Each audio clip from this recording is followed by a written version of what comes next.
Alright, so Maxine Waters has recently said something that is either incredibly disingenuous or extremely ignorant. She was speaking with 7 CEOs from the US's largest banks, and she's asking them questions about several topics, but in particular the student debt crisis. Now, I play the video for you, but YouTube has been pretty strike happy for some time, and I don't want to risk it, so check the first link in the description. You can see it there. It's at about the 3-minute 57-second mark. But in it, she is stating to these CEOs that there are 44 million Americans that owe $1.5 trillion in student debt, and she's asking these CEOs as to what they're doing to help with the student loan debt crisis.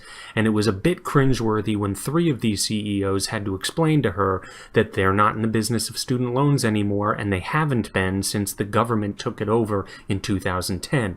If she was looking for someone to vilify for any form of predatory lending, she needs to do nothing but look at the very institution she works for, the federal government, for burdening students with easily obtained and in fact encouraged debt, very often encouraged, by the way, by the same politicians that she admires and she works with. This is an example of the federal government creating the problem and pitifully attempting to cast the blame onto private businesses for its own failure.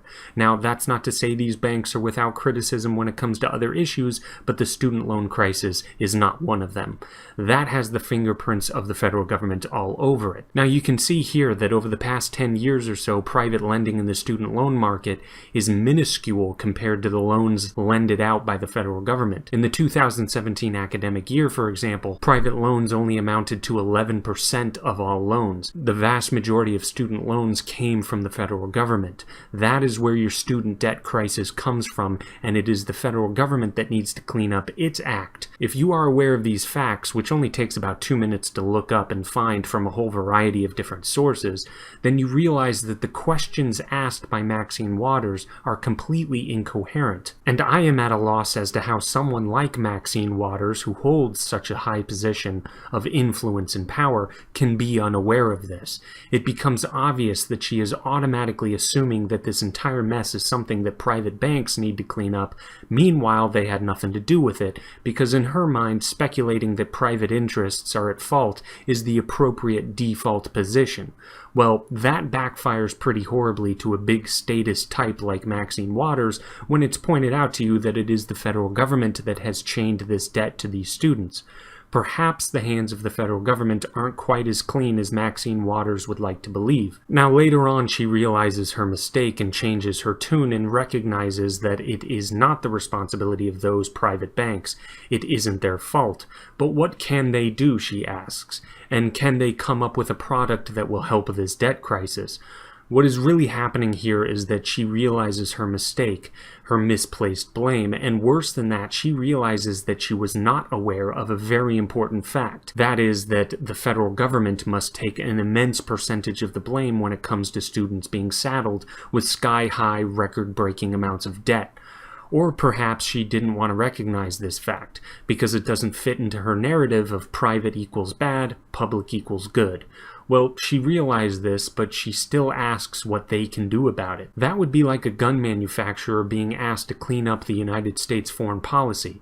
After all, guns are used in war, so they must be able to do something about it. It's an insane connection that doesn't exist. The solution is for government to get the hell out of what they're involved in. Well, she seemed to realize this to some extent.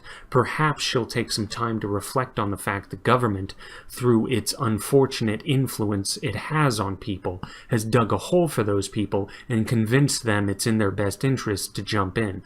But who am I kidding? She won't do this, and it'll be business as usual. Government to her is the cure-all, despite the fact that it causes an unbelievable amount of problems that politicians dare not recognize. But anyway, I want to wrap this up by actually saying thank you. I recently passed 500 subscribers, and I cannot tell you how appreciative I am for that.